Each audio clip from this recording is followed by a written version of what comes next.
Жер жүзүндө канча адам болсо ошончо тагдыр бар.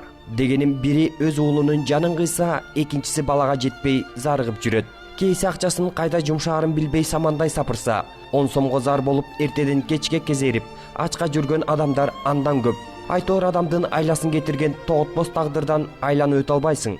Кадам баскан сайын кейип ыйлаган адамдар. Бизге кайрылган Сагынбек Төрөбаев акыйкат издеп жүрөт.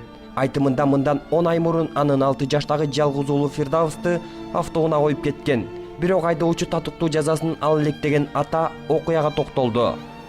Окуя ошо 2014-жылы 15 октябрда күндүзү 12ден 30 өткөн 12:30 ошо Кара Суу районунда Жоош айылында. Ал эми Жоош айылын эми билгендер эметсе керек, анын жүздө мына кичинекей жол да. Тем эле баягы население пунктта жүздө жүрбөйт да машинасы. Ал киши жүздө келип өзү айтып берди да, жүздө келип эме. Тем эле мас ошо мурунку күнү ичкен да ошондо. Мас болгон балам эки досу менен жолдун бул жак четинде отурганда, балам ушакты карап отурган, тиги эки бала арттан келгенде тиги балдар качтык деп эле сразу эме балам туруп успеть этип койганда, турганда эле уже сүзүп кеткен. Жүздө келип кийин барып көрдүм, ошо 25 метр тормоз такап барып балам сүзүп, анан өтүп барып анан тыпты сүзүп токтогон да. Nissan Primera үлгүсүндөгү машина. Сразу гаилер келген, жерде жездем, эжемдер болгон да. Гаилер келип Кара Суунун больницасына апарганда кабыл албай коюшкан да. Тиги урган шофёрдү милициялар алып калган ошол жерде элечи. Ошко областной больницага алып барышкан. Ал жерде сразу операция кылышып. Короче, Кара Суудан Ошко баргыч чейин 4-5 саат убакыт өтүп кеткен да. Если Кара Сууда кылганда, может, колу сакталып кала беле. Ошо жерде врачтардын да күнөөсү бар дегендей. Сагынбек мырзанын айтымында кырсыктын кесепетинен Фирдавс оң бутунан жана сол колунан оор жаракат алган. Колуна 3 ирет операция жасалып, манжалары тигилген. Бирок алар калыбына келбегендиктен кайрадан ажыратууга туура келген. Учурда сол колу толугу менен иштебейт. Мындан улам кыргызстандык дарыгерлер 6 жашар баланын колу кыймылдаарынан үмүт жок экенин айтышкан. Ошо буту жоон сандан үзүлгөн, рентгенде бар да, эки жакка ажырап турат. Териси эле калган, териси кармап калган да. Анан бүт нерв система, бүт колу, анан сол колу мердин эки жерден үзүлгөн да, ошо илешип калган, эки жерден тигилген. Ошо ага да болбой гангрен болуп, уже кырып салды да, бүтөсү алчу.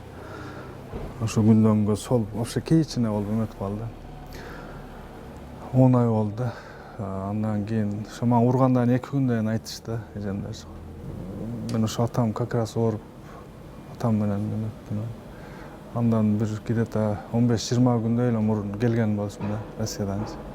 Апрель айында Сабыр Жумабековго алып келдим, ошону эметишкен. Ага да бир жума эметип жолуктум, бирок жолугуп баламды көрсөттүм. Көрсөтсөм ошол катуу удар болгондо нерв эмеден кара куштан үзүлгөн деп биз кыла албайбыз деп досуна жөнөттү. Мырзабек Макеев деген профессор бар экен Акунбаевда. Ошол жерге алып келдим. Ага да кирип жолугуп чечиндирип көрсөттүм, ал да кыла албайм деди.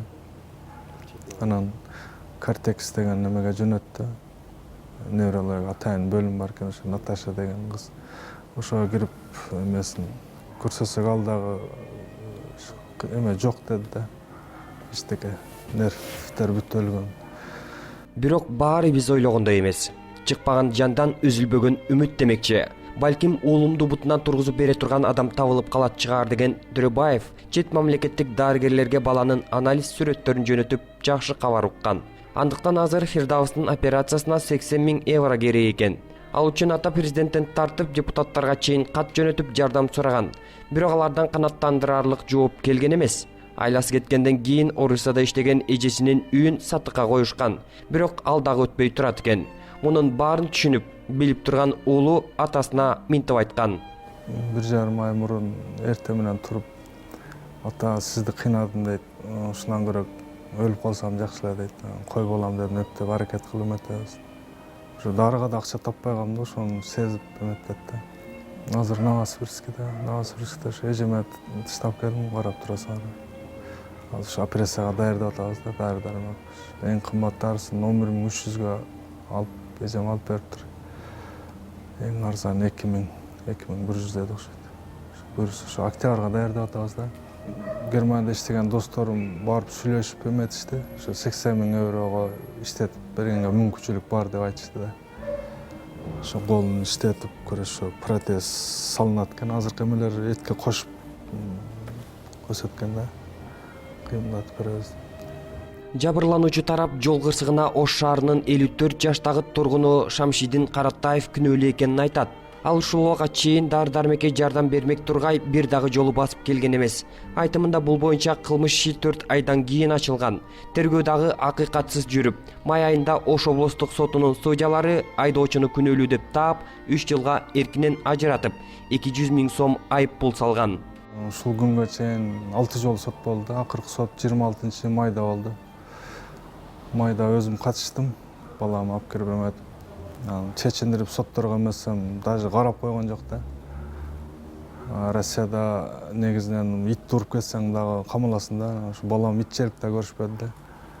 Эчтеке кыла алышпады, ошол тиги бай киши дейт. 26 күнү эртең менен 10 болот деген сот. Ондан карыган ошо апам да келген да, келип акыйкат чындык жок экен да. Кечинде 4 араң аяк бияка чалып атып, эптеп кылдырдык да сотту. Явный ачык эле көрүнүп турат да, что акча берип эметкен.